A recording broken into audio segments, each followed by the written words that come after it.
நமஹ. இதான் பால்கா தீர்த்தன்னு போட்டிருக்கு. வெராவல் அங்கே குஜராத்தில் பிரபாச க்ஷேத்திரத்தில் பகவான் தன்னை அடித்த வேடனுக்கு முக்தி கொடுத்த இடம். அதுமாதிரி பகவான் அந்தர்தானம் பண்ண இடம். பகவான் அரச மரத்தடியில் உட்காந்துட்டு இருக்கும் பொழுது அங்கே கால் மேலே காலை போட்டு உட்காந்துட்டு இருக்கார்.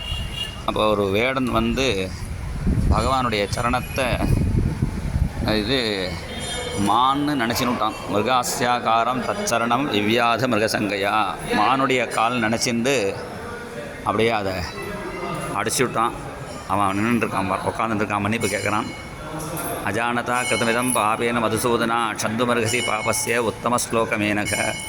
தெரியாமல் அடிச்சுட்டேன்னொடனே கவலைப்படாதப்பா, உன்னை சரீரத்துடைய சொர்க்கத்துக்கு அனுப்புகிறேங்கிறார். அப்புறம் பகவான் இங்கேருந்து ஸ்வதாமத்துக்கு கிளம்புறார். ஒரு ஜோதி ரூபத்தில் எடுத்துருந்து யோக தாரணையா ஆக்னேயா அதக்த்வா தாமா விசத்ஸ்வகம் தன்னுடைய தாமத்துக்கு எழுந்தருளினார்னு பிரபாச க்ஷேத்திரம். இந்த பகவான் கால் மேலே காலை போட்டுருக்கிற இடம். பக்கத்தில் ஜராங்கிற வேடன். ராதே கிருஷ்ணா.